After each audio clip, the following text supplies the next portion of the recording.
होने जा रहा है, उसी के मध्य में एक उत्सव आता है जिसे हम छोटी दीपावली के नाम से जानते हैं, जिसे नरक चतुर्दशी भी कहा जाता है।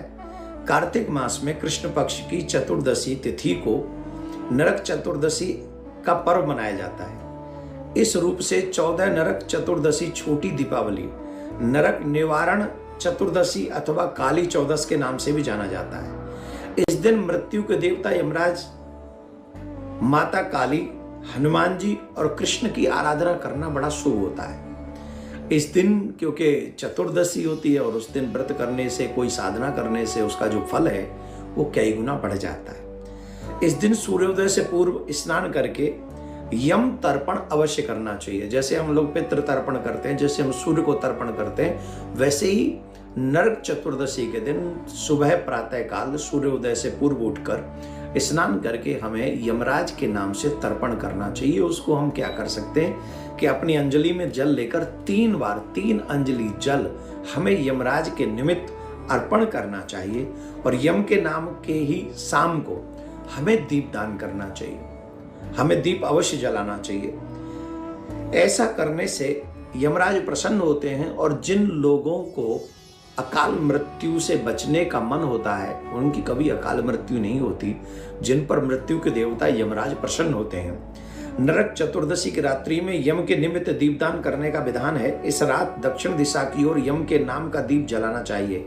माना जाता है कि इस दिन यमराज की दीपदान करने से अकाल मृत्यु का भय दूर हो जाता है। नरक चतुर्दशी पर तिल के तेल की मालिश और भी कुछ चीजें, विशेष उपाय समझ लें आप, बहुत सुंदर है। अगर आपको पहले से पता होगा, आप ऐसे करेंगे तो आप समझिए, आप और आपका परिवार जिन भावनाओं से देवी देवताओं की हम पूजा करते हैं वो प्राप्त हो सकेंगी। उस दिन क्या करना चाहिए कि स्नान से पहले तिल के तेल का हमें अपने शरीर पर उबटन मतलब मालिश करनी चाहिए। मान्यता है कि इस दिन माँ लक्ष्मी कुछ जगह पर निवास करती हैं। कहाँ निवास करती हैं? तिल के तेल में, गंगा में, जल में निवास करती हैं। इसलिए तेल के उबटन से स्नान की बात कही जाती है। इसीलिए ऐसा करने से माँ लक्ष्मी का आशीर्वाद प्राप्त होता है। पौराणिक कथा के इसी दिन श्री कृष्ण ने एक दैत्य का वध किया था जिसका नाम था नरकासुर। इस दिन जल्दी उठकर अच्छे से स्नान किया जाता है और रात्रि में इस दिन यम की पूजा है, दीपक जलाए जाते हैं। इस दिन एक पुराना दीपक में सरसों का तेल, वह 5 अन्न के दाने, मतलब कोई भी अन्न के दाने, पीली सरसों के भी दाने डाल दीजिए, गेहूं के डाल दीजिए, 5 अन्न के दाने डालकर इसे घर की नाली की ओर जलाकर रखा जाता है। यह दीपक यम दीपक कहलाता है।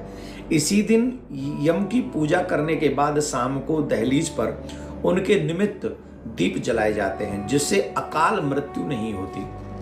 ये विशेष बात समझने योग्य है। नरक चतुर्दशी के दिन जड़ समेत कुछ और उपाय समझ लें। जिनके घर में बीमारियां बहुत होती हैं, बच्चे बीमार रहते हैं या बहुत बीमार, दवाइयों का सिलसिला लगा है, इसी दिन एक काम करना है कि नरक चतुर्दशी के दिन जड़ समेत मिट्टी से निकली हुई अपामार्ग चिरचिटा की टहनी दे पूरे शरीर पर या फिर सर पर घुमा दें। घुमाने की परंपरा है। कहा जाता है कि ऐसा करने से आपकी सेहत को कोई नुकसान नहीं होता, साथ ही नरक का भय दूर हो जाता है। आप चाहें तो लौकी के टुकड़े को भी सिर पर घुमा सकते हैं, अगर चिरचिटा न मिले तो, अपवर्ग न मिले तो। इस रात दक्षिण दिशा की ओर यम के नाम का दीप जलाना चाहिए। माना जाता है कि इस दिन यमराज को दीपदान करने से अकाल मृत्यु का भय समाप्त हो जाता है। हालांकि इस दीपक को जलाने के बाद इसकी निगरानी भी करनी चाहिए कि कहीं ये दीपक बुझे ना। कुछ संभाल के ऐसी सुरक्षित जगह पर इसको रखें कि ये दीपक बुझे ना, और जब इसकी लौ बढ़ जाए तो इसे आप अपने घर में भी ले आएं तो शुभ माना जाता है। घर में संभाल के रख दें। ये तो हमने बता दिया। संध्याकालीन तो यमराज के नाम का दीपक जलेगा।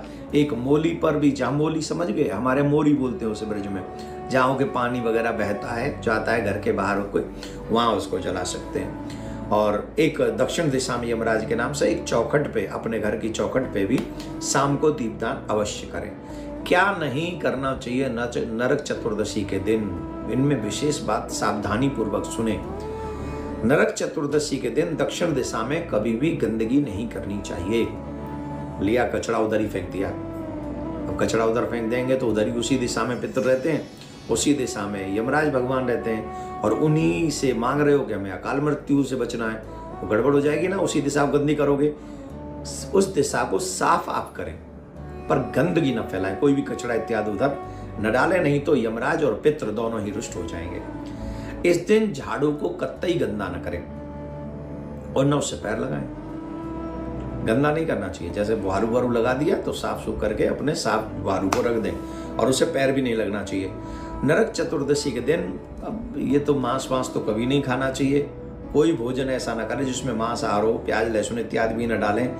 पूरे दीपोत्सव में मांस और लहसुन प्याज इत्यादि से बचना चाहिए, सात्विक भोजन करना चाहिए।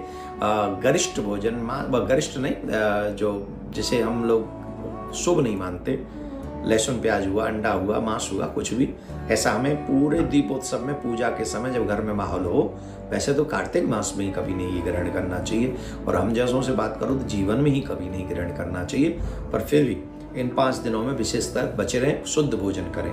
इस दिन तिल के तेल का दान भी भूलकर नहीं करना चाहिए, क्योंकि इसमें माँ लक्ष्मी का वास होता है। एक तरीके से अगर आपने तिल के तेल का दान कर दिया तो आपने लक्ष्मी माँ को अपने घर से विदा कर दिया। तो ये गलती से भी आप न करें, और जीव हत्या, चेंटी हो या कोई भी हो, ऐसी कोई हत्या नरक चतुर्दशी के दिन न करें, नहीं तो पितृ रुष्ट होंगे, यम रुष्ट होंगे और माँ लक्ष्मी रुष्ट होगी। तो इन कार्यों को करने से आप बचें। और जो मैंने दीपदान का विशेष बात बताया, अकाल मृत्यु, आप जिन जिन को सुरक्षित करना चाहते हैं अकाल मृत्यु को, सबके नाम से एक दीपदान अवश्य कीजिए यमराज के नाम का। भगवान यम, आपके पितृगण, माँ लक्ष्मी आपके ऊपर कृपा करेंगे। सनातनियों तक ये वीडियो पहुंचा दीजिएगा, क्योंकि कई लोग तो ऐसे महानुभाव हैं जिनके घर में कभी कोई दीपदान नहीं होता और बीमारियां बहुत होती हैं, तो उनके लिए भी ये शेयर कर दें, जिससे ज़्यादा ज़्यादा लोगों को इस वीडियो का और क्रिया का फल उनको मिल सके। आप सभी को नरक चतुर्दशी की बहुत बहुत शुभकामनाएं। ठाकुर जी प्रिया कांव सरकार आपकी मनोकामना पूर्ण करें। मैंने आप